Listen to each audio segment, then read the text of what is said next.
সেই আমলের কথা যখন হিন্দুস্তানের এক বড় সুবায় বাদশাহ জাহাঙ্গীর শাহের হুকুমাত চলত। তার দিল ছিল বড় শক্ত আর মেজাজে অহংকার কুটে কুটে ভরা ছিল। মহলের দেয়ালে রসনাই তো অনেক ছিল, কিন্তু রহমতের নাম নিশান ছিল না। বাদশার এক বেগম ছিলেন, নাম ছিল নূরজাহান। খুবসুরাতিতে বেমিসাল, কিন্তু কপালে দর্দ লেখা ছিল। যখন তিনি এক কন্যা সন্তান জন্ম দিলেন, তখন সারা মহলে খুশির জোয়ার বয়ে যাওয়ার কথা ছিল, কিন্তু বাদশার চেহারা দেখে মনে হল যেন কোনো বিপদ এসে পড়েছে। বেটি? বাদশাহ তপ্ত মেজাজে বললেন, আমাদের তো শাহজাদা চাইছিল, ওয়ারিশ চাইছিল, এটা কি তোফা দিলে তুমি? নূরজাহান বেগমের চোখে জল এসে গেল। তিনি নিজের ছোট্ট বাচ্চাটিকে বুকের সাথে জড়িয়ে ধরলেন আর খামোশ হয়ে কাঁদতে লাগলেন। বাদশাহ সেই মুহূর্তেই সেখান থেকে উঠে চলে গেলেন। তিনি একবারও নিজের বেটির দিকে ফিরে তাকালেন না, যেন সেই বাচ্চার কোনো অস্তিত্বই তার কাছে নেই। দিন কাটতে লাগল। মহলে খুশির বদলে সন্নাটা ছেয়ে গেল। নূরজাহান বেগম নিজের বেটিকে আদর দিয়ে পালতে লাগলেন, তাকে দুধ খাওয়াতেন, তার চুল এলিয়ে দিতেন, কিন্তু বাদশাহ কখনো সেই দিকে ফিরেও তাকাতেন না। একদিন বেগম হিম্মত করে বাদশার কাছে গুজারিশ করলেন, জাহাপনা, বাচ্চার একটা নাম রেখে দিন, এ তো আপনারই বেটি। বাদশাহ গোস্বা করে জবাব দিলেন, আমাদের কোনো বেটি নেই, আমাদের শুধু বেটা চাই। এই মেয়ে আমাদের জন্য বোঝা, অভিশাপ। নূরজাহান বেগমের দিল ভেঙে গেল। তিনি নিজের বাচ্চাটিকে আরও জোরে জড়িয়ে ধরলেন। কিছু মাস আরও কাটল। বাদশার গোস্বা বাড়তেই থাকল। একদিন তিনি নিজের উজিরকে ডেকে ফরমান জারি করলেন, এই বাচ্চাকে মহল থেকে দূরে নিয়ে যাও আর খতম করে দাও, আমরা একে আমাদের সামনে দেখতে চাই না। উজির সহমে গেলেন। তিনি বললেন, কিন্তু হুজুর, এ তো মাসুম বাচ্চা, আপনার নিজের বেটি। আমাদের হুকুম মানো, বাদশাহ গর্জে উঠে বললেন, একে ফৌরন আঞ্জাম দাও। উজির মনে মনে পেরেশান হলেন, কিন্তু বাদশার সামনে কিছু বলতে পারলেন না। তিনি মাথা নিচু করলেন আর সেখান থেকে চলে গেলেন। যখন নূরজাহান বেগম এই হুকুমের খবর পেলেন, তখন তার প্রাণ যায় যায় অবস্থা হল। তিনি ফৌরান নিজের ওয়াফাদার দায়ী রুকসানার কাছে পৌঁছালেন। রুকসানা বুড়ি ছিলেন, কিন্তু দিলের খুব সাফ। তিনি বেগমকে ছোটবেলা থেকেই পলেছেন আর এখন তার বেটিরও দেখভাল করতেন। রুকসানা বেগম কাঁদতে কাঁদতে বললেন, বাদশাহ আমার বাচ্চাকে মরার হুকুম দিয়ে দিয়েছেন, তুই আমার শেষ উম্মিদ, তুই একে বাঁচাতে পারিস। রুকসানার চোখেও জল এসে গেল। তিনি বেগমের হাত ধরলেন আর বললেন, বেগম সাহেবা, আমি আপনার আমানতকে নিজের জান দিয়ে বাঁচাবো, আপনি ফিকির করবেন না, এই বাচ্চা জিন্দা থাকবে। সেই রাতে রুকসানা এক যোজনা বানালেন। তিনি নিজের ভাইপোকে ডাকলেন, যে মহলের পেছনের দরজায় ইন্তেজার করত। তিনি বললেন, তুই আজ রাতে মহলের পেছনের দরজায় ইন্তেজার করিস, আমি বাচ্চাকে নিয়ে আসব। পরের দিন সকালে যখন উজির বাচ্চাকে নিতে আসলেন, তখন রুকসানা তাকে বললেন, আমাকে হুকুম দিন যেন আমি বাচ্চাকে শেষবারের মতো গোসল করাই আর তৈরি করে দিই। বেগম সাহেবার দিল ভেঙে গেছে। উজির অনুমতি দিয়ে দিলেন। রুকসানা বাচ্চাকে নিয়ে মহলের এক কোনায় গেলেন, যেখানে আলো কম ছিল। সেখানে তিনি নিজের এক বান্ধবীর মেয়ে, যে কিছুদিন আগেই জন্মে মারা গিয়েছিল, সেই মরা বাচ্চাকে নূরজাহান বেগমের বেটির কাপড় পরিয়ে দিলেন। তারপর রুকসানা আসল বাচ্চাকে এক পুরনো শাল দিয়ে মুড়িয়ে চুপচাপ মহলের পেছনের দরজা দিয়ে বেরিয়ে গেলেন। তার ভাইপো সেখানে ইন্তেজার করছিল। তিনি বাচ্চাকে তার হাওয়ালে করে দিলেন আর বললেন, একে আমার গ্রামের ঘরে নিয়ে যা, আর কারো কাছে জিকির করিস না। ফিরে এসে রুকসানা সেই মরা বাচ্চাকে ওজিরের সামনে রেখে দিলেন আর বললেন, এই দেখুন, বাচ্চা তো আগেই মারা গেছে, আল্লাহ নিজেই ফয়সালা করে দিয়েছেন। ওজিরি বাচ্চাকে দেখলেন। তার চেহারা সাদা হয়ে গিয়েছিল আর শ্বাস চলছিল না। তিনি ফৌরন বাদশাকে খবর পাঠালেন। বাদশা যখন শুনলেন, তখন তার কোনো আফসোস হল না। তিনি শুধু এইটুকুই বললেন, ভালো হয়েছে, এখনই মসলা খতম হল। কিন্তু নূরজাহান বেগমের দিল ভেঙে গেল। তিনি রুকসানাকে জিজ্ঞেস করলেন, সত্যিই কি আমার বাচ্চা চলে গেল? রুকসানা ধীরে করে তার কানে বললেন, না বেগম সাহেবা, আপনার বেটি জিন্দা আছে আর মাহফুজ আছে, কিন্তু এই রাজ কারো জানা উচিত না। বেগমের চোখে স্বস্তির জল এসে গেল। তিনি রুকসানাকে জড়িয়ে ধরলেন আর বললেন, তুই আমার জান বাঁচিয়ে নিলি। সারা মহলে বাচ্চার মৌতের খবর ছড়িয়ে গেল। সব মানুষ চুপচাপ ছিল। কেউ খুশি ছিল না, কেউ গামগিন ছিল না। শুধু একটা সন্নাটা ছেয়ে গিয়েছিল। রুকসানা পরের কিছুদিন বেগমের খিদমত করলেন, কিন্তু তার মন গ্রামের সেই বাচ্চার কাছে ছিল। এক সপ্তাহ পর তিনি বেগমের কাছে অনুমতি চাইলেন, যেন তিনি নিজের গ্রামে গিয়ে বাচ্চাকে দেখে আসতে পারেন। বেগম বললেন, যা, কিন্তু খেয়াল রাখিস, কারো যেন শখ না হয়। রুকসানা গ্রামে পৌঁছে দেখলেন যে বাচ্চা একদম তন্দুরস্ত আছে। তার ভাইপোর বউ তাকে দুধ খাওয়াচ্ছিল। রুকসানা বাচ্চাকে কোলে নিলেন আর তার কপালে চুমু খেলেন। এর নাম কি রাখব? ভাইপোর বউ জিজ্ঞেস করল। রুকসানা ভাবলেন আর তারপর বললেন, এর নাম রাখি মেহেরুন্নিসা। মেহের মানে মহব্বত, নিসা মানে নারী। এই বাচ্চা মহব্বত দিয়ে পলেছে আর মহব্বতই এর কপালে লেখা আছে। মেহেরুন্নিসা নাম শুনতেই বাচ্চাটি মুচকি হাসল। রুকসানার বুক ভরে আসল। তিনি ফিরে মহলে আসলেন, কিন্তু প্রতি মাসে তিনি গ্রামে যেতেন আর মেহেরুন্নিসাকে দেখতেন। বেগম সাহেবাকেও খবর পাঠাতে থাকতেন যে বাচ্চা খয়রিয়াত আছে। সময় কাটতে থাকল। বাচ্চার এক বেটা হল, নাম রাখা হল শাহেজাদা আকবর। বাচ্চা খুব খুশি হলেন। এখন তিনি নিজের ওয়ারিশ পেয়ে গিয়েছিলেন। কিন্তু তিনি কখনো নিজের বেটিকে ইয়াদ করলেন না। তিনি তো মেনে নিয়েছিলেন যে সে জন্মের সময় মরে গিয়েছিল। কিন্তু সাচ্চাই এই ছিল যে মেহেরুন্নিসা গ্রামে বড় হচ্ছিল। রুকসানার ভাইপো আর তার বউ তাকে নিজের বেটি মেনে নিয়েছিল। তারা তাকে আদর দিয়ে পালল, ভালো সংস্কার দিল আর লেখাপড়াও শিখিয়ে দিল। মেহেরুন্নিসা বড়ই সমাজদার আর নেক দিলের মেয়ে হিসেবে বড় হয়ে উঠল। তার খুবসুরতির তো কোনো জবাব ছিল না। যখন সে 16 বছরের হল, তখন গ্রামবাসী তাকে দেখে অবাক হয়ে যেত। তার চেহারায় এক আজব নূর ছিল, যেন কোনো পরীর ছবি। লোক বলতো, এই মেয়ে তো কোনো বাদশার বেটি লাগে, এর মধ্যে এত সারাফাত কোথা থেকে আসলো। রুকসানা এসব শুনতেন আর মুচকি হাসতেন। তিনি জানতেন যে মেহেরুন্নিসা সত্যিই বাদশার বেটি, কিন্তু কাউকে বলতে পারতেন না। একদিন বাদশাহ নিজের সাবারি নিয়ে শহরের স্যার করতে বেরোলেন। তার সাথে শাহজাদা আকবরও ছিল। তারা যখন গ্রামের পাশ দিয়ে যাচ্ছিলেন, তখন তিনি এক মেয়েকে কুয়োতে জল ভরতে দেখলেন। সেই মেয়ে আর কেউ নয়, মেহেরুন্নিসা ছিল। বাদশার নজর তার ওপর পড়ল, তো তিনি থেমে গেলেন। তিনি এমন খুবসুরতি আগে কখনো দেখেননি। মেহেরুন্নিসা নিজের ঘুমটা ঠিক করল আর চলে গেল। বাদশাহ নিজের উজিরকে জিজ্ঞেস করলেন, এই মেয়েটি কে? উজির খোঁজ নিয়ে বললেন, হুজুর, এ এক সাধারণ কৃষকের বেটি, নাম মেহেরুন্নিসা। বাদশাহর দিলে কিছু হালচল হল। তিনি ভাবলেন, এত খুবসুরত মেয়ে কৃষকের ঘরে কিভাবে হতে পারে? কিন্তু তিনি কিছু বললেন না আর মহলে ফিরে আসলেন। কিন্তু মেহেরুন্নিসার চেহারা তার দিমাগ থেকে নামল না। পরের কিছুদিন বাদশাহ বেচায়েন থাকলেন।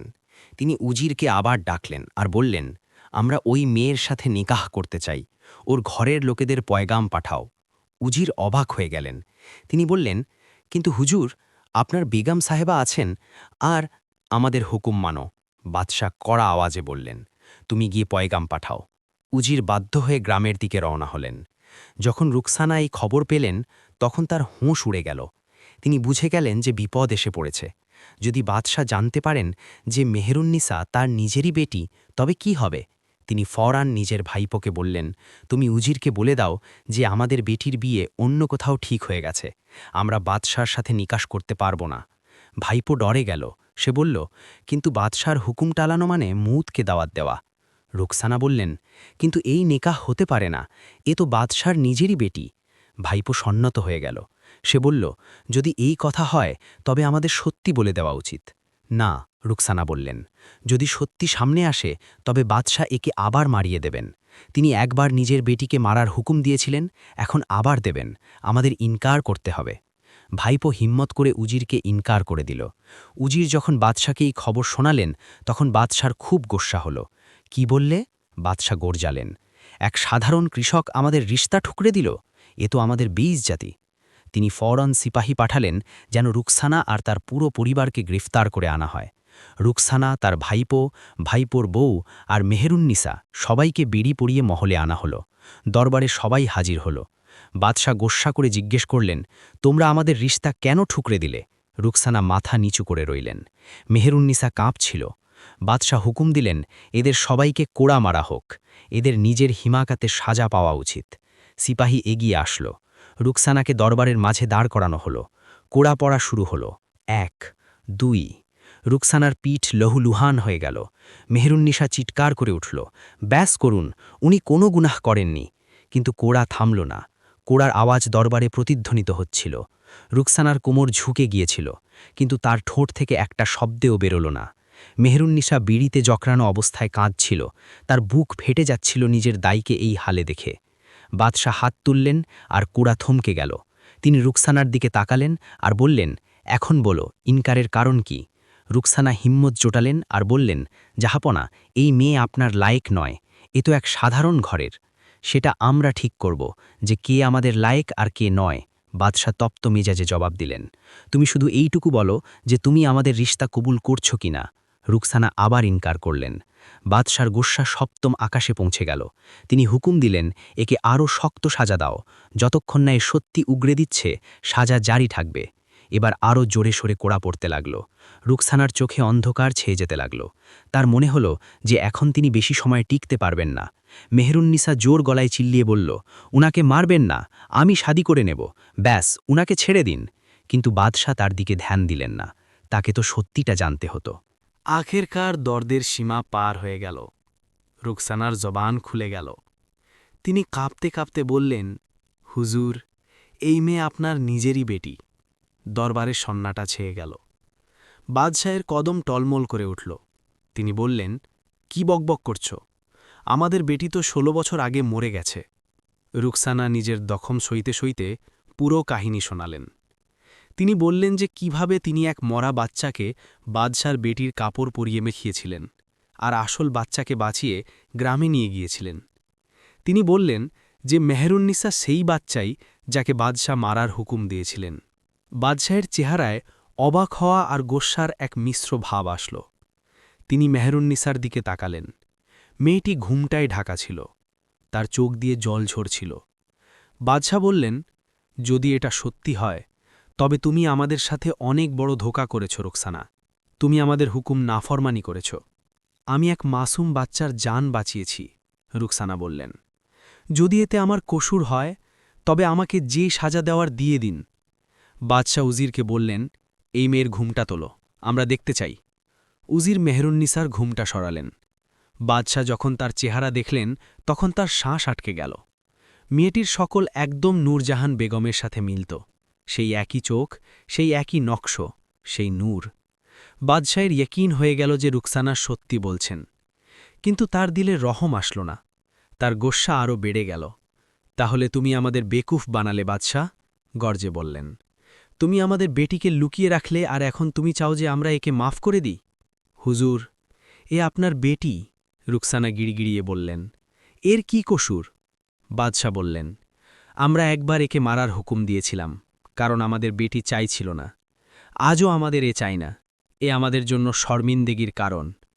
যে বাচ্চাকে আমরা মারতে চেয়েছিলাম সে জিন্দা রইল, আর এখন আমাদের সামনে দাঁড়িয়ে আছে।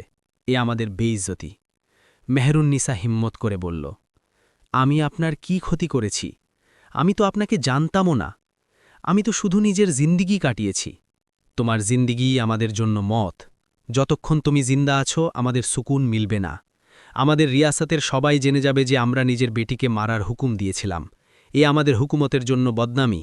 বাদশাহ আবার উজিরের দিকে তাকালেন আর বললেন, এই মেয়েকে আবার মারার হুকুম দেওয়া হলো, কিন্তু এবার যেন কোনো ভুল না হয়। আমরা চাই একে পুরোপুরি খতম করে দেওয়া হোক। রুকসানা জোরে চিল্লিয়ে উঠলেন, এ বাচ্চা বেগুনা, একে মারবেন না। কিন্তু বাদশার দিল পাথরের তৈরি ছিল। তিনি বললেন, রুকসানা, তোমারও সাজাতায়। তোমাকে সারা জীবনের জন্য কয়েদখানায় ঢকানো হবে। তুমি আমাদের হুকুম নাফরমানি করেছ, এর সাজা তোমাকে ভুগততে হবে। তারপর বাদশাহ নিজের ব্যাটা শাহজাদা আকবরকে ডাকলেন। শাহজাদা সেই মুহূর্তে দরবারে মজুদ ছিলেন না, কিন্তু জলদিই আসলেন। সে জোয়ান ছিল, প্রায় ২০ বছর বয়স। তার দিল নিজের বাপের মতো শক্ত ছিল না। বাদশাহ শাহজাদাকে বললেন, ব্যাটা, তুমি এই মেয়েকে জঙ্গলে নিয়ে যাও আর সেখানে একে খতম করে দাও। আমরা চাই তুমি নিজে নিজের হাতে এই কাজ করো, যাতে আমাদের ইয়কিন হয় যে কাজ আঞ্জাম পর্যন্ত পৌঁছেছে। শাহজাদা অবাক হয়ে জিজ্ঞেস করলেন, কিন্তু আব্বাজান, এ কে, আর আমি কেন একে মারব?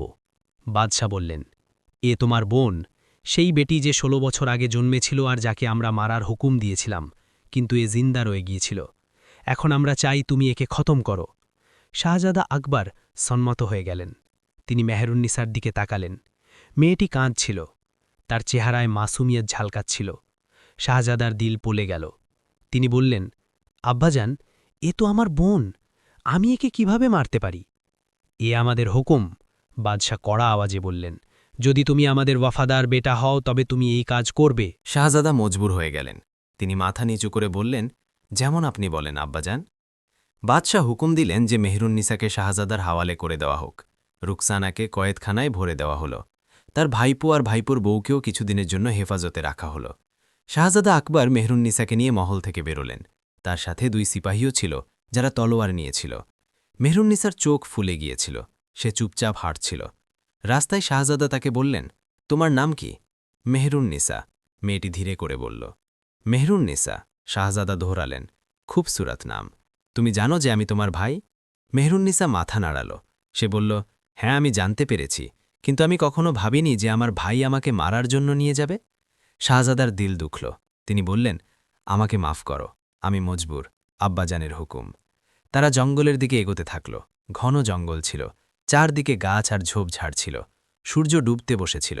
যখন তারা এক শুনশান জায়গায় পৌঁছলেন, তখন শাহজাদা সিপাহীদের বললেন, তোমরা এখানেই থামো, আমি একাই এই কাজ আঞ্জাম দেব। সিপাহীরা পেছনে রয়ে গেল। শাহজাদা মেহরুন্নিসাকে নিয়ে আরও এগোলেন। যখন তারা অনেকটা দূরে চলে গেলেন, তখন শাহজাদা নিজের তলোয়ার খাপ থেকে বের করলেন। মেহরুন্নিসা কাঁপতে লাগল। শাহজাদা বললেন, মেহরুন্নিসা, এটা হবে না, আমি নিজের বোনকে মারতে পারব না। মেহরুন্নিসা অবাক হয়ে তার দিকে তাকাল। শাহজাদা আরও বললেন, আমি তোমাকে এখানেই ছাড়ছি, তুমি জঙ্গলে লুকিয়ে যাও, আর কোথাও দূরে চলে যাও। আমি আব্বাজানকে বলে দেব যে আমি আজ পুরা করেছি। মেহরুন্নিসার দিলে নিজের ভাইয়ের জন্য মহব্বত উথলে আসল। সে তার হাত ধরল আর বলল, শুক্রিয়া ভাই, আল্লাহ আপনাকে সালামত রাখুন। শাহজাদা নিজের আংটি খুলে মেহরুন্নিসাকে দিলেন। তিনি বললেন, এটা রেখে দাও, যদি কখনো তোমার কোনো বিপদে সাহায্যের দরকার পড়ে, তবে এই আংটি দেখিয়ে দিও, কেউ না কেউ তোমাকে সাহায্য অবশ্যই করবে। মেহরুন্নিসা আংটিটি নিল আর নিজের কাপড়ে লুকিয়ে ফেলল। তারপর সে জঙ্গলের গভীরতায় চলে গেল। শাহজাদা আকবর পেছনে ফিরলেন। তিনি নিজের তলোয়ারে কোনো জানোয়ারের রক্ত লাগিয়ে নিলেন, যাতে মনে হয় যে তিনি কাজ পুরা করেছেন। তারপর তিনি সিপাহীদের কাছে আসলেন আর বললেন, কাজ হয়ে গেছে, চলো ফিরে যাই। সিপাহীরা কিছু জিজ্ঞেস করল না। তারা সবাই মহলের দিকে ফিরে গেল। যখন শাহজাদা দরবারে পৌঁছলেন, তখন বাদশাহ জিজ্ঞেস করলেন, কাজ কি পুরা হল? শাহজাদা নিজের তলোয়ার দেখালেন, যাতে রক্ত লেগেছিল। তিনি বললেন, জি হ্যাঁ আব্বাজান, আমি আপনার হুকুম পুরা করেছি। বাদশাহ সন্তুষ্ট হলেন। তিনি বললেন, ভালো করেছ, এখন এই কথা এখানেই দাফন করে দাও, কারো কাছে এর জিকির করবে না। মহলে আবার সন্নাটা ছেয়ে গেল। বেগম নূরজাহান যখন খবর পেলেন, তখন তার দিল ভেঙে গেল। তিনি বুঝলেন যে তার বেটিকে আবার মারিয়ে দেওয়া হয়েছে, কিন্তু তিনি জানতেন না যে শাহজাদা তাকে বাঁচিয়ে দিয়েছিলেন। রুকসানা কয়েদখানায় বন্দী ছিলেন। তারও এটাই মনে হল যে মেহরুন্নিসাকে মেরে ফেলা হয়েছে, কিন্তু তিনি কিছু করতে পারতেন না। এদিকে মেহেরুন্নিসা জঙ্গলে ভটকাচ্ছিল। সে রাস্তা জানত না। সে ডরে ছিল, ক্ষুধার্ত ছিল আর ক্লান্ত ছিল।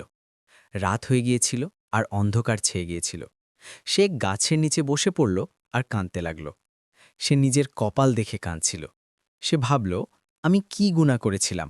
আমি তো শুধু নিজের জিন্দেগি কাটাতে চেয়েছিলাম, কিন্তু আমার বাপ আমাকে 2 বার মারার চেষ্টা করল। আমি কি এতই খারাপ? সে সারা রাত সেখানেই বসে থাকল। সকাল হতেই সে আবার চলা শুরু করল। সে জানত না যে সে কোন দিকে যাচ্ছে, কিন্তু তাকে জঙ্গল থেকে বেরোতে হতো। দুপুর নাগাদ সে অনেকটা দূরে চলে গেল। সে এক নদী পেল। সে জল খেল আর নিজের মুখ ধুল। তারপর সে নদীর কিনারে কিনারে হাঁটতে থাকল। কিছু ঘন্টা পর সে দূরে এক মহল দেখতে পেল। মহলটি খুব খুবসুরত ছিল। তার দেওয়াল সাদা ছিল আর মিনারগুলো সোনার ছিল।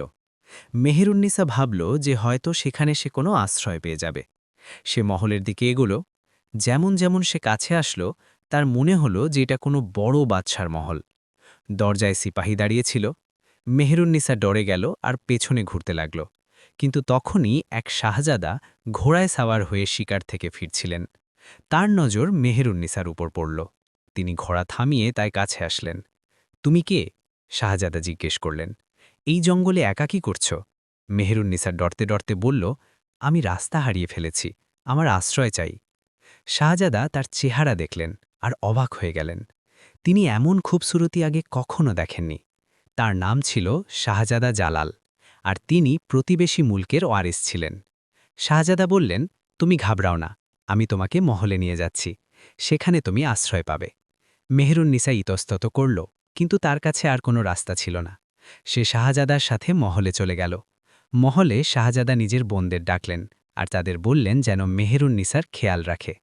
তারা মেহেরুন্নিসাকে গোসল করালো, নতুন কাপড় পরালো আর খানা খাওয়ালো। শাহজাদার বোনেরা জিজ্ঞেস করল, তোমার নাম কি, আর তুমি এই হালে জঙ্গলে কিভাবে পৌঁছালে?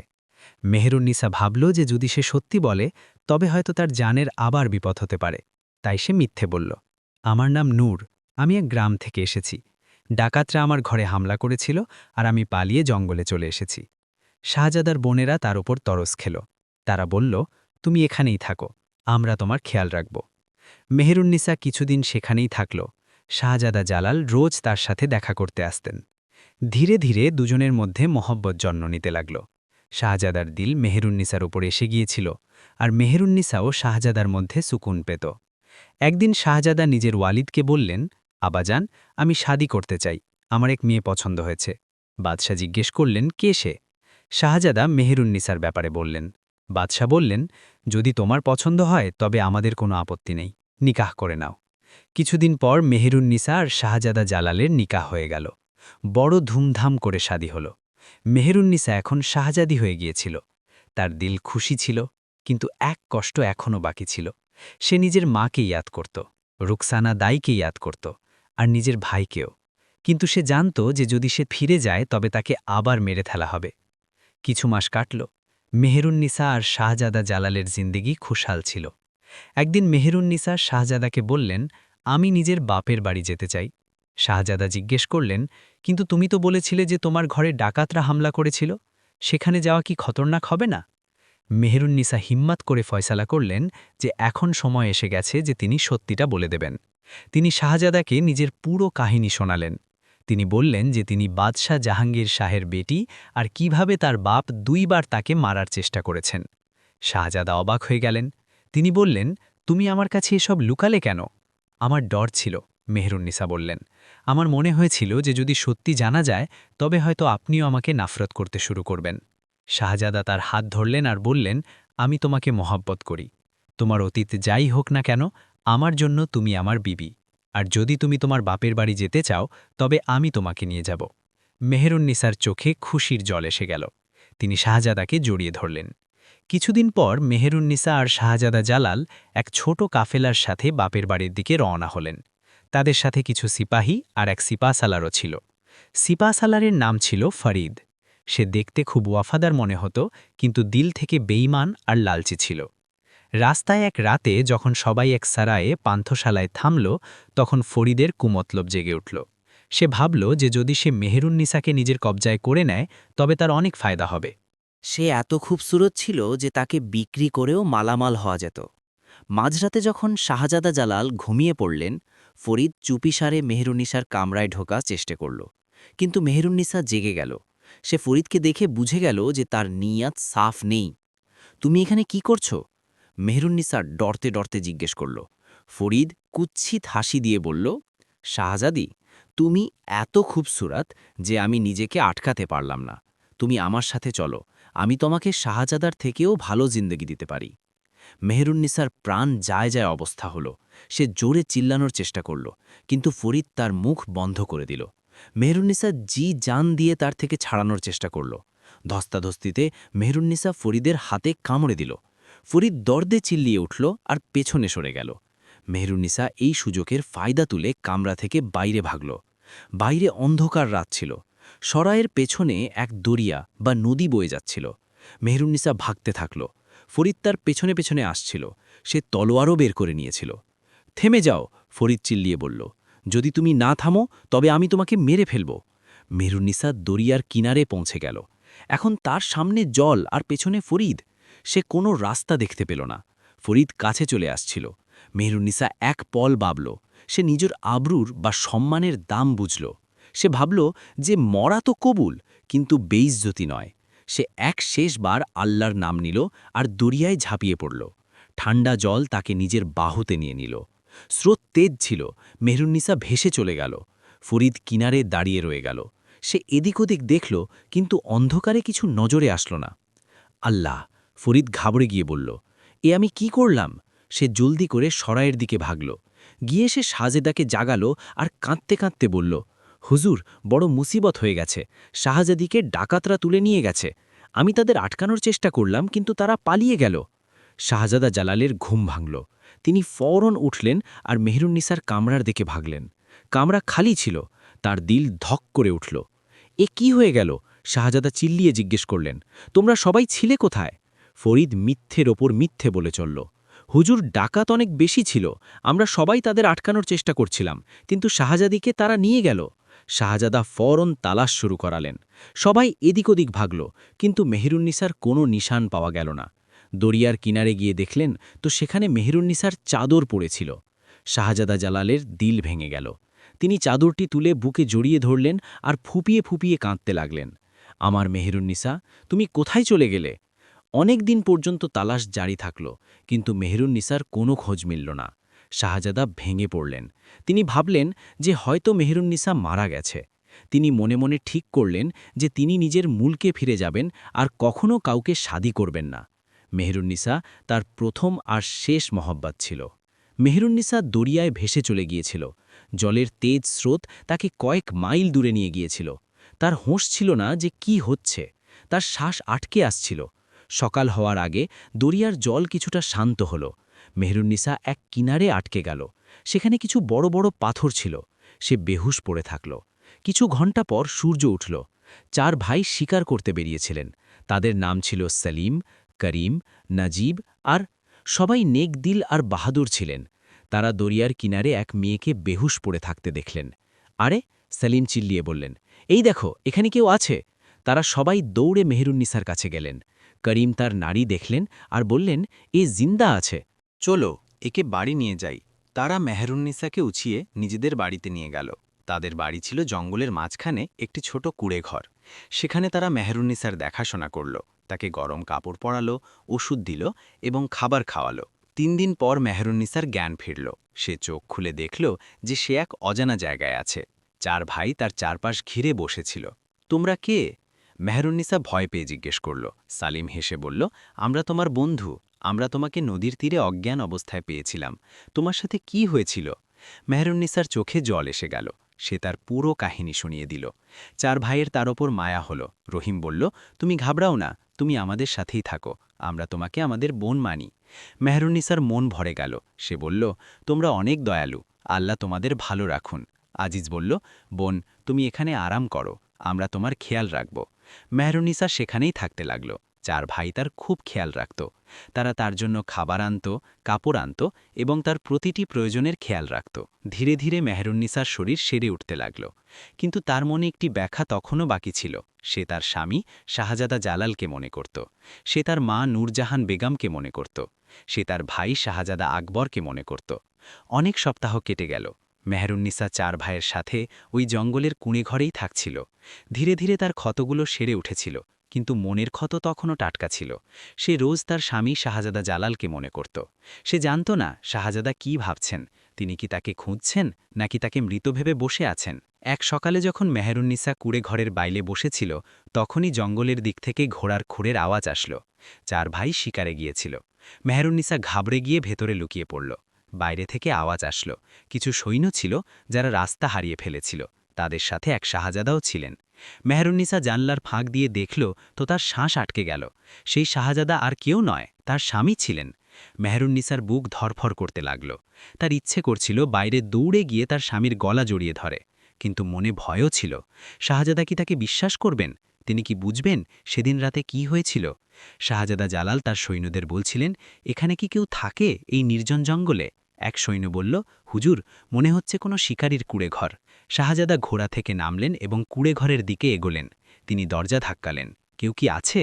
মেহেরুন্নিসার সাহস হচ্ছিল না যে সে দরজা খুলবে। সে চুপচাপ ভেতরে দাঁড়িয়ে রইল। শাহজাদা আবার আওয়াজ দিলেন। এবার মেহেরুন্নিসার সাহস করে আস্তে করে বলল, কে? শাহজাদা জালালের শ্বাস আটকে গেল। এই আওয়াজ, এ তো তার স্ত্রী মেহেরুন্নিসার গলার আওয়াজ। কিন্তু কি করে হতে পারে? দরজা খোলো, শাহজাদা কাঁপা গলায় বললেন। মেহেরুন্নিসা আস্তে করে দরজা খুলল।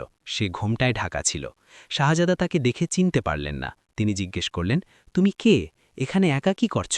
মেহেরুন্নিসা নিজের গলা আড়াল করার চেষ্টা করে বলল, আমি এখানকার বাসিন্দাদের বোন। শাহজাদা কিছুক্ষণ তাকে দেখতে থাকলেন। তারপর বললেন, আমাদের জল চাই, তুমি কি দিতে পারো? মেহেরুন্নিসা ভেতরে গিয়ে জল নিয়ে আসলো। যখন সে শাহজাদাকে জল দিল, তখন তার হাত কাঁপছিল। শাহজাদা জল খেলেন এবং পাত্রটি ফেরত দেওয়ার সময় তার হাত স্পর্শ করলেন। এক অদ্ভুত শিহরণ দুজনের শরীরে বয়ে গেল। শাহজাদা তার দিকে গভীর নজরে তাকালেন। তার মনে কিছুটা সন্দেহ হল, কিন্তু তিনি বিশ্বাস করতে পারছিলেন না। তিনি জিজ্ঞেস করলেন, তোমার নাম কি? মেহেরুন্নেসা ইতস্তত করে বলল, নূর। শাহজাদার মনে পড়ল যে মেহেরুন্নেসাও প্রথমবার দেখা হওয়ার সময় নিজের নাম নূর বলেছিল। তার মনে আবার সন্দেহের ঢেউ উঠল। তোমার ঘোমটা সরাও, শাহজাদা বললেন, আমি তোমার মুখ দেখতে চাই। মেহেরুন্নিসা ঘাবড়ে গিয়ে বলল, আমি সরাতে পারব না, এটা আমার লজ্জা। শাহজাদা জালাল তার সৈন্যদের বললেন, তোমরা বাইরে যাও। সৈন্যরা বাইরে চলে গেল। এখন কুড়েঘরে শুধু মেহেরুন্নেসা আর শাহজাদা ছিলেন। শাহজাদা এক পা এগিয়ে গিয়ে ধীর গলায় বললেন, মেহেরুন্নেসা। মেহেরুন্নেসার চোখে জল এসে গেল। সে তার ঘোমটা সরিয়ে দিল। শাহজাদা জালাল তাকে দেখে অবাক হয়ে গেলেন। তার স্ত্রী, তার হারিয়ে যাওয়া মেহেরুন্নেসা, সে বেঁচে আছে। তুমি? শাহজাদা অবাক হয়ে বললেন, তুমি বেঁচে আছো? আমি তো ভেবেছিলাম যে... মেহেরুন্নেসা কাঁদতে কাঁদতে বলল, আমি পালিয়ে গিয়েছিলাম, আমি নদীতে ঝাঁপ দিয়েছিলাম, কিন্তু আমি বেঁচে গিয়েছি। শাহজাদা জালাল তাকে শক্ত করে জড়িয়ে ধরলেন। দুজনেই কাঁদতে লাগলেন। কতদিন পর এই মিলন হল, কত কষ্ট সহ্য করার পর। শাহজাদা জিজ্ঞেস করলেন, তোমার সাথে কি হয়েছিল সেই রাতে? কে তোমাকে বিরক্ত করেছিল? মেহেরুন্নেসা পুরো কাহিনী শোনাল। সে জানালো কিভাবে ফরিদ তার সম্ভ্রম নষ্ট করার চেষ্টা করেছিল এবং সে নিজের সম্মান বাঁচাতে নদীতে ঝাঁপ দিয়েছিল। সে জানালো কিভাবে 4 ভাই তাকে বাঁচিয়েছিল এবং তার দেখাশোনা করেছিল। শাহজাদা জালালের রক্ত টকবক করে উঠল। তিনি বললেন, ফরিদ, সেই বিশ্বাসঘাতক, সে আমার সাথে মিথ্যে বলেছে। সে বলেছিল যে তোমাকে ডাকাতরা তুলে নিয়ে গেছে। আমি তাকে জ্যান্ত ছাড়ব না। মেহেরুন্নেসা শাহজাদার হাত ধরে বলল, কিন্তু এখন আমি বেঁচে আছি, এখন আমরা একসাথে আছি, এটুকুই যথেষ্ট। শাহজাদা বললেন, না মেহেরুন্নেসা, বিচার হওয়া উচিত, ফরিদের শাস্তি পাওয়া উচিত। তখনই বাইরে থেকে 4 ভাইয়ের আওয়াজ আসলো। তারা শিকার থেকে ফিরছিল। যখন তারা কুড়েঘরের বাইরে রাজকীয় ঘোড়া দেখল, তখন তারা ঘাবড়ে গেল। তারা ভাবল হয়তো বাদশাহর সৈন্যরা এসেছে। তারা দৌড়ে ভেতরে আসলো এবং দেখল মেহেরুন্নেসা এক শাহজাদার সাথে দাঁড়িয়ে আছে। সেলিম তলোয়ার দের করে বলল, তুমি কে? আমাদের বোনকে বিরক্ত করো না। মেহেরুন্নেসা তাড়াতাড়ি বলল, না ভাইয়া, ইনি আমার স্বামী শাহজাদা জালাল, ইনি আমাকে চিনে ফেলেছেন। 4 ভাই অবাক হয়ে গেল। শাহজাদা জালাল তাদের দিকে ঘুরে বললেন, তোমরা আমার স্ত্রীর জীবন বাঁচিয়েছ, তোমরা তার খেয়াল রেখেছ, আমি তোমাদের কাছে ঋণী। সেলিম বলল, হুজুর, আমরা তো শুধু আমাদের কর্তব্য পালন করেছি, ও আমাদের বোন। শাহজাদা জালাল হাসলেন। তিনি বললেন, তোমরাও আমার ভাই, আমি তোমাদের আমাদের দেশে নিয়ে যাব এবং তোমাদের সম্মান ও সম্পদ দেব। 4 ভাই ধন্যবাদ জানালো। শাহজাদা মেহেরুন্নিসাকে বললেন, চলো এবার আমরা আমাদের দেশে ফিরে যাই। কিন্তু মেহেরুন্নিসা বলল, না, আমাকে আগে আমার বাপের বাড়ি যেতে হবে, আমাকে আমার মায়ের সাথে দেখা করতে হবে, আমাকে আমার ভাইয়ের সাথে দেখা করতে হবে এবং আমার বাবাকে কিছু প্রশ্ন করতে হবে। শাহজাদা জালাল চিন্তিত হয়ে বললেন, কিন্তু সেখানে যাওয়া বিপজ্জনক, তোমার বাবা তোমাকে দুবার মেরে ফেলার চেষ্টা করেছেন। মেহেরুন্নিসা দৃঢ়তার সাথে বলল, আমি জানি, কিন্তু আমার প্রশ্নের উত্তর চাই। আমি লুকিয়ে থাকতে চাই না, আমি চাই সবাই জানুক যে আমি বেঁচে আছি। শাহজাদা বুঝতে পারলেন যে মেহেরুন্নেসার সিদ্ধান্ত অটল। তিনি বললেন, ঠিক আছে, তাহলে আমরা সাথেই যাব, কিন্তু আমাদের সাবধান থাকতে হবে। 4 ভাইও সাথে যাওয়ার প্রস্তাব দিল। সেলিম বলল, বোন, আমরা তোমাকে একা ছাড়ব না, আমরাও তোমার সাথে যাব। মেহেরুন্নেসার চোখে জল এসে গেল। সে 4 ভাইকে জড়িয়ে ধরল। পরদিন সবাই বাদশাহ জাহাঙ্গীর শাহের মহলের দিকে রওনা হল। রাস্তায় মেহেরুন্নিসা একটি পরিকল্পনা করল। সে বলল, আমি সরাসরি মহলে যেতে পারব না, যদি বাদশাহ আমাকে দেখে ফেলেন তবে আবার বিপদ হবে, আমাকে কোনো উপায় ভাবতে হবে। শাহজাদা জালাল জিজ্ঞেস করলেন, তোমার মাথায় কি আছে? মেহেরুন্নিসা বলল, আমি শুনেছি যে বাদশার গল্প শোনার খুব শখ। প্রতিদিন সন্ধ্যায় দরবারে গল্পকাররা আসেন এবং গল্প শোনান। আমিও মুখ ঢেকে সেখানে যাব এবং গল্প শোনাব। করিম জিজ্ঞেস করল, কিন্তু কোন গল্প শোনাবে? মেহেরুন্নিসা ধীর গলায় বলল, নিজের গল্প। আমি আমার জীবনের গল্প শোনাব, কিন্তু বাদশাহ বুঝতে পারবেন না যে এটা আমার নিজের গল্প। যখন সব গল্প শেষ হবে তখন আমি আমার মুখোশ খুলব। শাহজাদা জালাল বললেন, এটা খুব বিপজ্জনক। মেহেরুন্নিসা বলল, আমি জানি, কিন্তু আমাকে এটা করতেই হবে, আমাকে সত্যিটা সবার সামনে আনতে হবে। সবাই রাজি হল। তারা মহলের থেকে কিছুটা দূরে এক সরাইখানায় থাকল। মেহেরুন্নিসা তার প্রস্তুতি শুরু করল। সে একটি সুন্দর নেকাব কিনল যা তার পুরো মুখ ঢেকে রাখছিল। সে শাহী পোশাক পরল এবং নিজেকে একজন গল্পকারের মতো সাজাল। সন্ধ্যায় যখন দরবার বসল, বাদশাহ জাহাঙ্গীর শাহ তার সিংহাসনে বসেছিলেন। তার পাশে শাহজাদা আকবর বসেছিল। মেহেরুন্নিসা যখন তার ভাইকে দেখল তখন তার মন ভরে গেল। কত বছর পর সে তাকে দেখছিল। দরবারে আরও অনেকে উপস্থিত ছিল, উজির, আমির এবং সেনাপতিরা। মেহেরুন্নিসার শ্বাস আটকে গেল। সেখানে ফরিদও দাঁড়িয়েছিল, সেই বিশ্বাসঘাতক যে তার ওপর হামলা করার চেষ্টা করেছিল। মেহেরুন্নিসার রক্ত গরম হয়ে উঠল, কিন্তু সে নিজেকে সামলে রাখল। বাদশাহ ঘোষণা করলেন, আজ কে গল্প শোনাবে? মেহেরুন্নিসা এগিয়ে আসল। সে আদবের সাথে বলল, জাহাপনা, আমি একটি কাহিনী শোনাতে চাই। বাদশাহ তার দিকে তাকালেন। নেকাবের আড়াল থেকে শুধু তার চোখ দেখা যাচ্ছিল। বাদশার কিছুটা অদ্ভুত লাগল, কিন্তু তিনি বললেন, ঠিক আছে, শুরু করো। মেহেরুন্নিসা গভীর শ্বাস নিল। সে কাহিনী শুরু করল। জাহাপনা, আমি আপনাকে এমন এক মেয়ের গল্প শোনাব যাকে তার বাবা শুধু এই জন্য ঘৃণা করতেন কারণ সে মেয়ে ছিল, ছেলে নয়। দরবারে নিস্তব্ধতা নেমে আসল। বাদশাহ সামনের দিকে ঝুঁকে শুনতে শুরু করলেন। মেহেরুন্নিসা তার পুরো কাহিনী শোনাতে শুরু করল। কিভাবে এক বাদশাহ তার মেয়েকে মেরে ফেলার হুকুম দিয়েছিলেন, কিভাবে এক বিশ্বস্ত ধাত্রী সেই বাচ্চাকে বাঁচিয়েছিল, কিভাবে সেই মেয়েটি বড় হল এবং তারপর কিভাবে তার বাবা নিজেই তাকে বিয়ের প্রস্তাব পাঠিয়েছিলেন। যেমন যেমন গল্প এগোতে লাগল, বাদশার মুখ ফ্যাকাশে হতে থাকল। শাহজাদা আকবর অস্থির হয়ে উঠল। সে বুঝতে পারছিল এই গল্প কার। মেহেরুন্নিসা আরও জানালো কিভাবে সত্যিটা সামনে আসলো, কিভাবে বাদশাহ দ্বিতীয়বার তার মেয়েকে মেরে ফেলার হুকুম দিলেন এবং কিভাবে তার ভাই তাকে বাঁচিয়ে নিল। শাহজাদা আকবরের চোখে জল এসে গেল। সে জানত এই গল্প তার বোনের।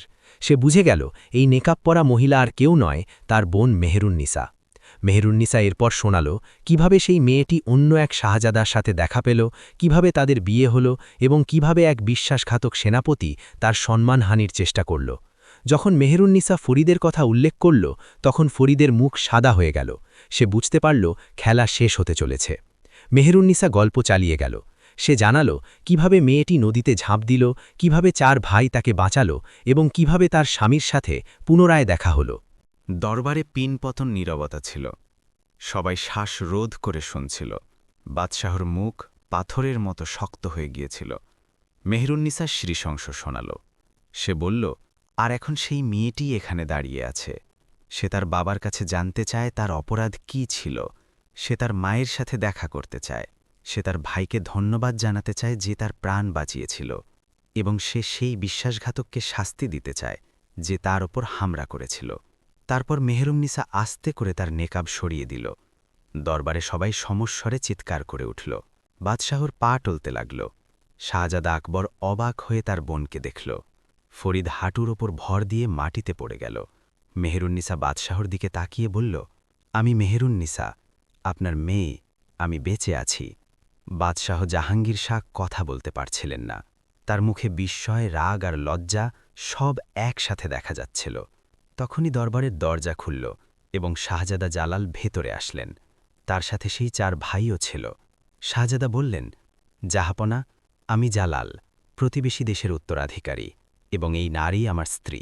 বাদশাহ আরও অবাক হয়ে গেলেন। শাহজাদা জালাল আরও বললেন, আমি আমার স্ত্রীর হয়ে বিচার চাইতে এসেছি। আমার সেনাপতি ফরিদ আমার স্ত্রীর সম্মানহানির চেষ্টা করেছে। আমি চাই তার শাস্তি হোক। বাদশাহ ফরিদের দিকে তাকালেন। ফরিদ কাঁপছিল।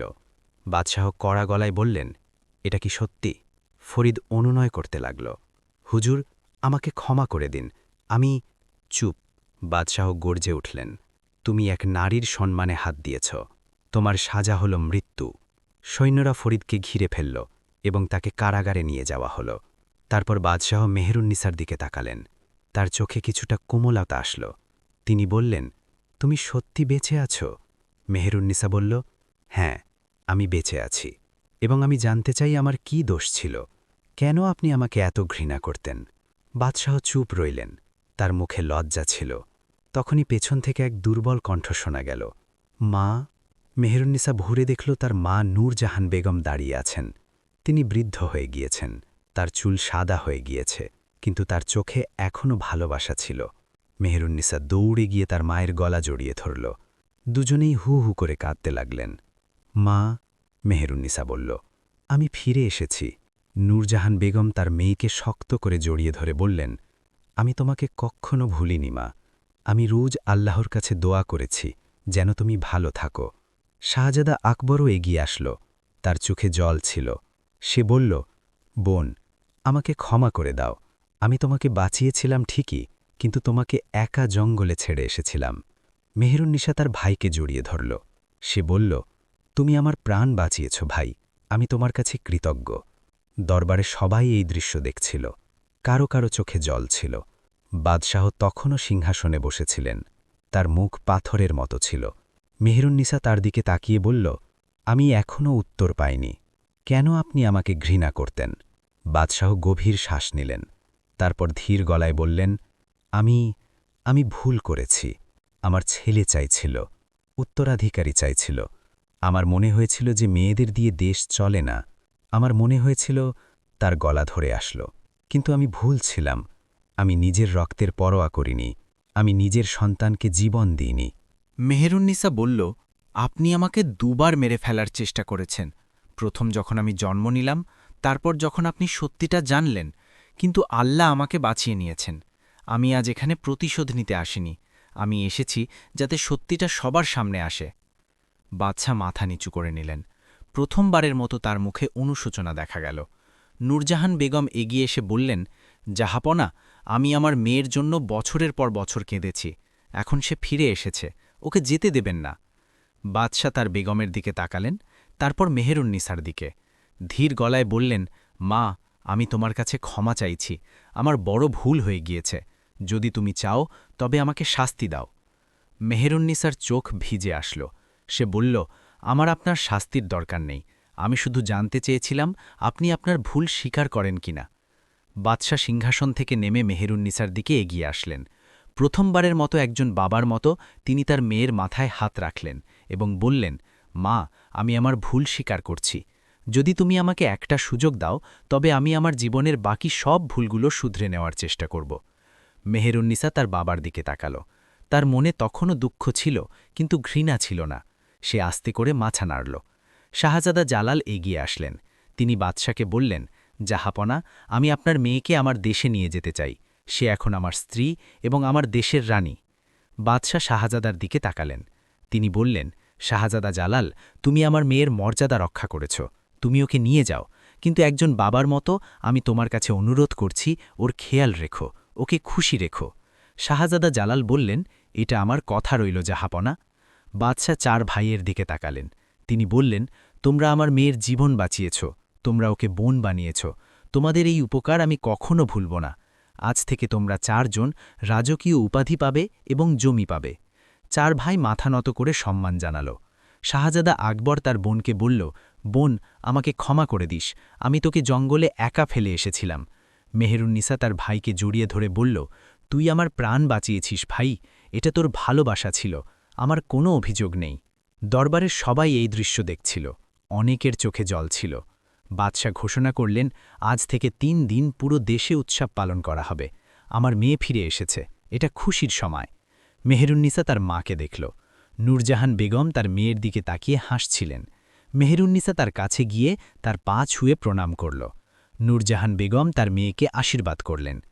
৩ দিন ধরে পুরো দেশে আনন্দ উৎসব চলল। গরিবদের খাবার বিলানো হল, কয়েদিদের মুক্তি দেওয়া হল এবং প্রতি ঘরে প্রদীপ জ্বলে উঠল। তৃতীয় দিন মেহেরুন্নিসা তার স্বামী শাহজাদা জালালের সাথে নিজের দেশে যাওয়ার জন্য তৈরি হল। সে তার মা, তার ভাই এবং তার বাবার কাছে বিদায় নিল। বাদশাহ তার মেয়েকে বুকে জড়িয়ে ধরে বললেন, মা, আমি তোমার সাথে আবার দেখা হওয়ার দোয়া করি। মেহেরুন্নিসা বলল, আব্বু। এটাই প্রথমবার ছিল যখন মেহেরুন্নিসা বাদশাকে আব্বু বলে ডাকল। বাদশার চোখে জল এসে গেল। 4 ভাইও মেহেরুন্নিসার সাথে যাওয়ার জন্য তৈরি ছিল। সালিম বলল, বোন, আমরা তোমার সাথে যাব, আমরা তোমাকে রক্ষা করব। মেহেরুন্নিসা হেসে বলল, ভাইয়েরা, তোমাদের ভালোবাসা সবসময় আমার সাথে থাকবে, কিন্তু এখন তোমাদের এখানেই থাকা উচিত। বাদশাহ তোমাদের সম্মান দিয়েছেন, তোমাদের এখানেই নিজেদের জীবন গড়া উচিত। 4 ভাই তাদের বোনকে জড়িয়ে ধরল। চোখে জল ছিল।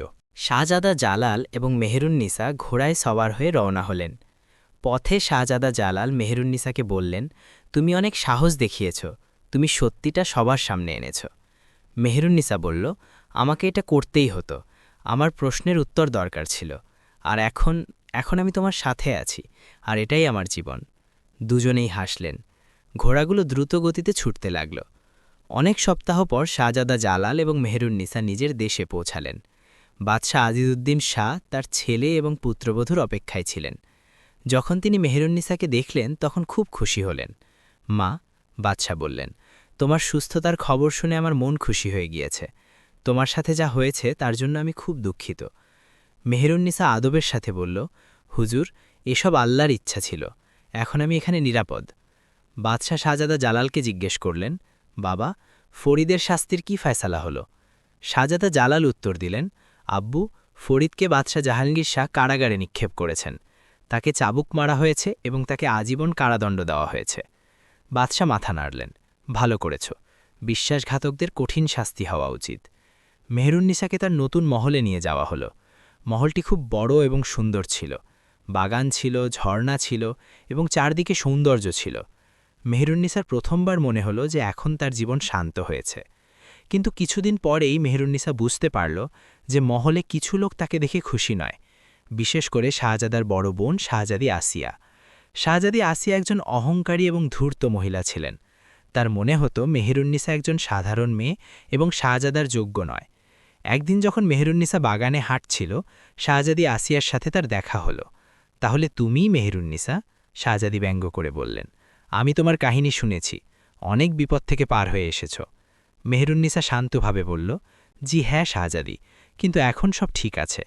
শাহজাদি আসিয়া বললেন, কিন্তু এই দেশ তোমার জন্য নতুন, এখানকার রীতিনীতি তোমার জানা নেই, এখানকার মহিলারা তোমার মতো দুর্বল হয় না। মেহেরুন্নিসা দীর্ঘশ্বাস ফেলল। সে বলল, শাহজাদি, আমি দুর্বল নই, আমি অনেক কিছু সহ্য করেছি এবং আমি এখানে মানিয়ে নেওয়ার পুরো চেষ্টা করব। শাহজাদি আসিয়া হাসতে হাসতে বললেন, আমরা দেখব, এবং তিনি চলে গেলেন। মেহেরুন্নিসা বুঝতে পারল যে শাহজাদি আসিয়া তার শত্রু, কিন্তু সে কাউকে এ বিষয়ে কিছু বলল না। সে চাইছিল নিজের জায়গা নিজেই করে নিতে। ধীরে ধীরে মেহেরুন্নিসা মহলের লোকেদের সাথে বন্ধুত্ব করে নিল। দাসীরা তাকে পছন্দ করতে লাগল, কারণ সে তাদের সাথে ভালো ব্যবহার করত। চাকররা তার প্রশংসা করতে লাগল, কারণ সে কাউকে কটু কথা বলত না। একদিন মহলে এক বৃদ্ধা মহিলা আসলেন। তিনি খুব গরিব দেখাচ্ছিলেন। পাহারাদাররা তাকে থামিয়ে দিল। বৃদ্ধা মেহেরুন্নিসার কাছে আসলেন এবং কাঁদতে লাগলেন। বেগম সাহেবা, আমার ছেলে অসুস্থ, আমার চিকিৎসার জন্য টাকা চাই, কিন্তু আমার কাছে কিছুই নেই। মেহেরুন্নিসা তক্ষণই নিজের গয়নাগুলো খুলেই বৃদ্ধাকে দিয়ে দিলেন। তিনি বললেন, এগুলো নিয়ে যাও এবং তোমার ছেলের চিকিৎসা করাও। বৃদ্ধা মেহেরুন্নিসার পা ছুলেন এবং দোয়া দিয়ে চলে গেলেন। এই কথা পুরো শহরে ছড়িয়ে পড়ল। লোক মেহেরুন্নিসার প্রশংসা করতে লাগল, বলতে লাগল নতুন মালিকা খুব দয়ালু। শাহজাদা জালাল যখন এটা শুনলেন তখন তিনি খুব খুশি হলেন। তিনি মেহেরুন্নিসাকে বললেন, তোমার মনে এত জয়া যে মানুষ তোমাকে ভালোবাসতে শুরু করেছে। মেহেরুন্নিসা বলল, আমি নিজে কষ্ট পেয়েছি, আমি কারো কষ্ট উপেক্ষা করতে পারি না। কিন্তু শাহজাদি আসিয়ার এসব পছন্দ হচ্ছিল না। তিনি দেখছিলেন মেহেরুন্নিসা ধীরে ধীরে সবার প্রিয় হয়ে উঠছেন। তিনি মনে মনে ঠিক করলেন যে মেহেরুন্নিসাকে নিচু দেখাবেন। একদিন বাদশাহ ঘোষণা করলেন যে মহলে একটি বড় ভোজ হবে। প্রতিবেশী দেশের রাজা এবং শাহজাদারা আসবেন। শাহজাদি আসিয়া এই সুযোগটি দেখলেন এবং একটি চাল চাললেন। তিনি মেহেরুন্নিসাকে বললেন, বৌরানী, ভোজে তোমাকে একটি নাচ বা রক্স পরিবেশন করতে হবে। এখানকার নিয়ম যে নতুন মালিকা প্রথম ভোজে নাচ করে। মেহেরুন্নিসা বলল, কিন্তু আমি তো নাচ জানি না। শাহজাদি আসিয়া হাসি মুখে বললেন, চিন্তা করো না, আমি তোমাকে শিখিয়ে দেব। কিন্তু এটা মিথ্যে ছিল। শাহজাদি আসিয়া মেহেরুন্নিসাকে কিছুই শেখালেন না। ভোজের দিন যখন মেহেরুন্নিসাকে ডাকা হলো তখন সে খুব ঘাবড়ে গিয়েছিল। দরবারে সবাই অপেক্ষা করছিল। শাহজাদা জালালও সেখানে ছিলেন। মেহেরুন্নিসাকে যখন নাচতে বলা হলো সে জানত না কি করবে। শাহজাদি আসিয়া মনে মনে হাসছিলেন। তিনি ভাবছিলেন এখন মেহেরুন্নিসার অপমান হবে। কিন্তু তখনই মেহেরুন্নিসা সাহস সঞ্চয় করল।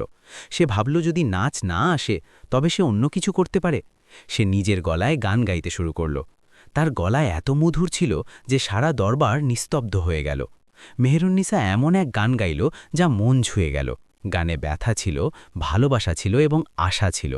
যখন গান শেষ হলো তখন পুরো দরবার হাততালিতে ফেটে পড়ল।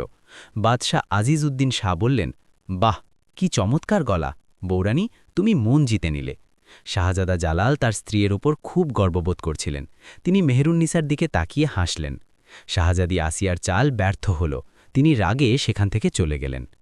ভোজের পর শাহজাদা জালাল মেহেরুন্নিসাকে বললেন, তুমি আজ কামাল করে দিয়েছ, তুমি প্রমাণ করে দিয়েছ যে তুমিই এই দেশের আসল মালিকা। মেহেরুন্নিসা বলল, কিন্তু শাহজাদি আসিয়া আমার সাথে মিথ্যে বলেছিলেন। শাহজাদা বললেন, আমি জানি আমার বোনের তোমার সাফল্যের ওপর হিংসে আছে, কিন্তু তোমার পরোয়া করা উচিত নয়, তুমি নিজের কাজ করো। মেহেরুন্নিসা মাথা নাড়ল। কিছু মাস কেটে গেল। মেহেরুন্নিসা ধীরে ধীরে নিজের নতুন দেশে মানিয়ে নিল। লোক তাকে ভালোবাসতে লাগল। বাদশাহ আজিজ উদ্দিন শাহ তাকে নিজের মেয়ের মতো মানতে লাগলেন। একদিন মেহেরুন্নিসা বুঝতে পারল যে সে মা হতে চলেছে। যখন সে এই খবর শাহজাদা জালালকে দিল, তখন তিনি খুব খুশি হলেন। তিনি মেহেরুন্নিসাকে জড়িয়ে ধরে বললেন, এটা সবথেকে ভালো খবর। বাদশাহ যখন জানতে পারলেন, তখন তিনি পুরো দেশে উৎসবের ঘোষণা করে দিলেন। গরিবদের খাবার বিলানো হলো, কয়েদিদের ক্ষমা করা হলো। কিন্তু শাহজাদি আসিয়া তখনও মেহেরুন্নিসাকে হিংসে করতেন। তিনি মনে মনে আরেকটি চাল ভাবলেন, কিন্তু এবারের চালটি ছিল খুব বিপজ্জনক। কিছু মাস পর মেহেরুন্নিসা এক পুত্র সন্তান জন্ম দিল। পুরো দেশে খুশির ঢেউ বয়ে গেল। বাদশাহ আজিজ উদ্দিন শাহ তার নাতির নাম রাখলেন শাহজাদা আলী। শাহজাদা জালাল তার ছেলেকে দেখে খুব খুশি ছিলেন। তিনি মেহেরুন্নিসাকে বললেন, তুমি আমাকে সবথেকে বড় খুশি দিয়েছ। মেহেরুন্নিসা হাসল। সে তার ছেলেকে কোলে নিয়ে বলল, এ আমাদের চিহ্ন, আমাদের ভালোবাসার চিহ্ন। কিন্তু শাহজাদি আসিয়া এসব সহ্য করতে পারছিলেন না। তিনি ভাবলেন, এখন মেহেরুন্নিসা পুরো দেশের মালিকা হয়ে গিয়েছে এবং বাদশাহ তাকে খুব ভালোবাসেন। তার মনে হলো যদি সে কিছু না করে তবে মেহেরুন্নিসা তার জায়গা নিয়ে নেবে। এক রাতে শাহজাদি আসিয়া তার এক বিশ্বস্ত চাকরকে ডাকলেন। তিনি বললেন, আমার মেহেরুন্নিফার থেকে মুক্তি চাই, কোনো উপায় বের করো। চাকর বলল, শাহজাদি, এটা খুব বিপজ্জনক, যদি ধরা পড়ি তবে? আমার পরোয়া নেই। শাহজাদি রাগে বললেন, শুধু আমার কাজ করো। চাকর একটি পরিকল্পনা করল। সে ভাবল, যদি মেহেরুন্নিসার ঘরে বিষ রেখে দেওয়া হয় তবে সন্দেহ শাহজাদার ওপর যাবে। কিন্তু আল্লাহর অন্য কিছু মঞ্জুর ছিল। সেই রাতে এক দাসী শাহজাদি আসিয়া এবং চাকরের কথোপকথন শুনে ফেলল। সেই দাসী মেহেরুন্নিসার খুব বিশ্বস্ত ছিল। সে সাথে সাথে গিয়ে শাহজাদা জালালকে সবকিছু বলে দিল। শাহজাদা জালাল খুব রেগে গেলেন। তিনি তক্ষুনি তার বোনকে ডাকলেন। তিনি বললেন, আসিয়া, তুমি এটা কি ভেবেছিলে?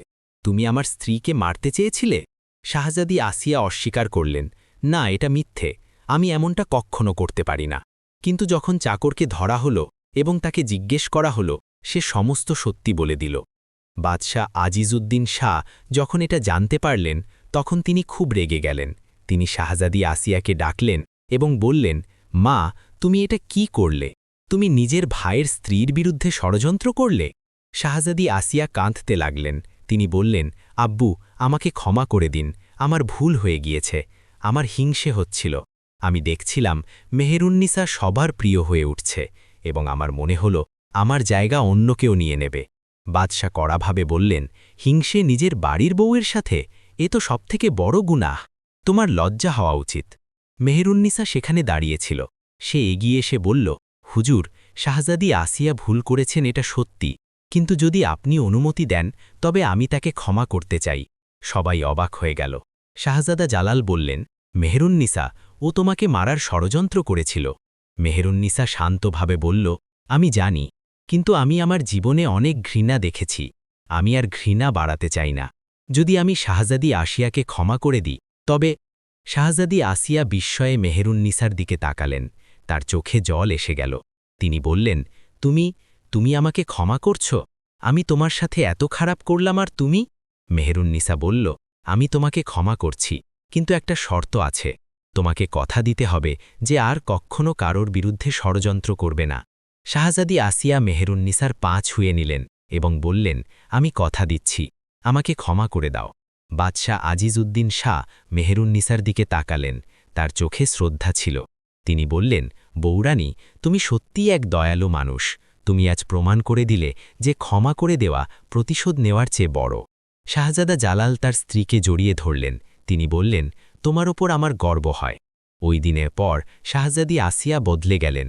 তিনি মেহেরুন্নিসার সাথে ভালো ব্যবহার করতে শুরু করলেন। ধীরে ধীরে দুজনের মধ্যে বন্ধুত্ব হয়ে গেল। কয়েক বছর কেটে গেল। মেহেরুন্নিসার জীবন এখন শান্ত এবং আনন্দময় ছিল। তার ছেলে শাহজাদা আলী বড় হচ্ছিল।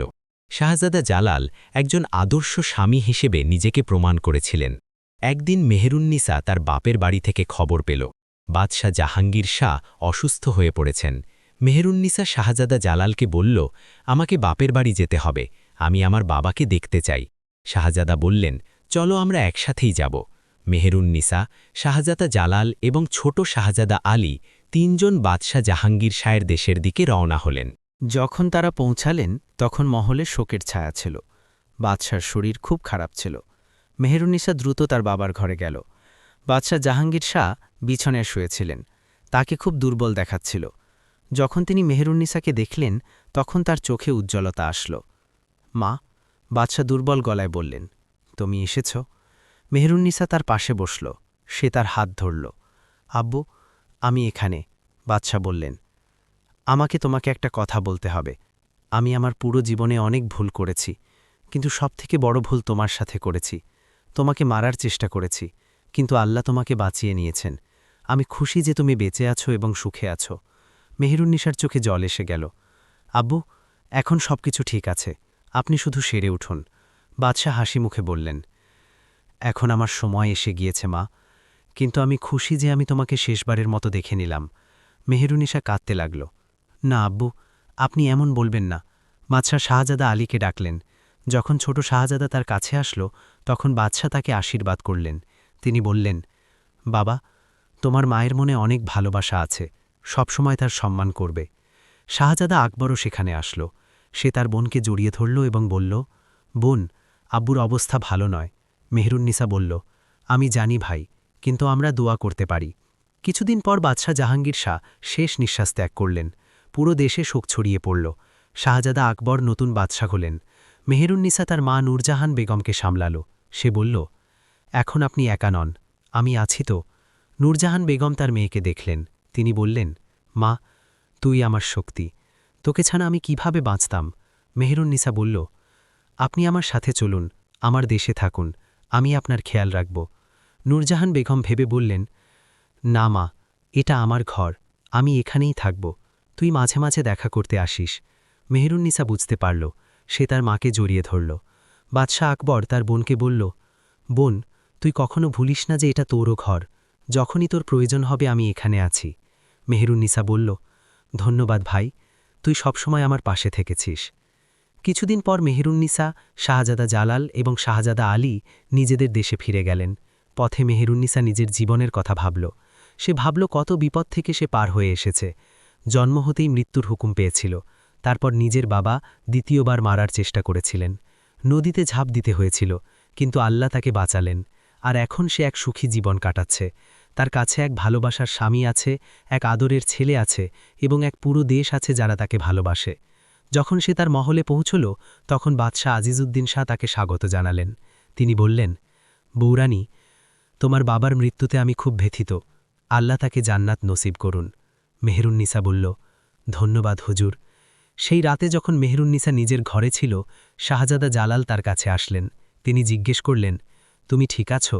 মেহেরুন্নিসা বলল, আমি ভাবছিলাম জীবন কত অদ্ভুত, কখনো দুঃখ, কখনো শোক, কিন্তু এখন আমি বুঝে গিয়েছি যে সবকিছু আল্লাহর ইচ্ছা। শাহজাদা বললেন, তুমি অনেক সাহস দেখিয়েছ, তুমি প্রতিটি বিপদের মোকাবিলা করেছ এবং জয়ী হয়েছ। মেহেরুন্নিসা হাসি মুখে বলল, আর তুমি আমার সাথে ছিলে, তোমাকে ছাড়া আমি কিছুই নই। দুজনে একে অপরের দিকে তাকালেন। তাদের চোখে ভালোবাসা ছিল। বছর কাটতে লাগল। মেহেরুন্নিসার জীবন খুশিতে ভরে রইল। তার আরও দুটি সন্তান হল, এক মেয়ে এবং এক ছেলে। বাদশাহ আজিজউদ্দিন শাহ বৃদ্ধ হলেন এবং একদিন তিনি শাহজাদা জালালকে সিংহাসন সঁপে দিলেন। শাহজাদা জালাল এখন বাদশাহ জালাল হলেন এবং মেহেরুন্নিসা বেগম হলেন। মেহেরুন্নিসা বেগম হিসেবে অনেক ভালো কাজ করলেন। তিনি গরিবদের জন্য লঙ্গরখানা খুললেন, অনাথ বাচ্চাদের জন্য থাকার ব্যবস্থা করলেন এবং অসুস্থদের জন্য চিকিৎসালয় তৈরি করলেন। মানুষ তাকে ভালোবেসে দয়ালু বেগম বলে ডাকত। একদিন 4 ভাই সালিম, করিম, রহিম এবং নঈম মেহেরুন্নিসার সাথে দেখা করতে আসলো। তারা এখন বড় হয়ে গিয়েছে এবং বাদশাহ আকবরের বাহিনীতে বড় পদে আছে। মেহেরুন্নিসা তাদের দেখে খুব খুশি হল। সে বলল, ভাইয়েরা, তোমরা আমার প্রাণ বাঁচিয়েছিলে, আমি তোমাদের কাছে চিরকৃতজ্ঞ থাকব। সালিম বলল, বোন, তুই আমাদের অনেক কিছু দিয়েছিস, তুই আমাদের সম্মান দিয়েছিস, আজ আমরা যা কিছু হয়েছি শুধু তোর জন্য।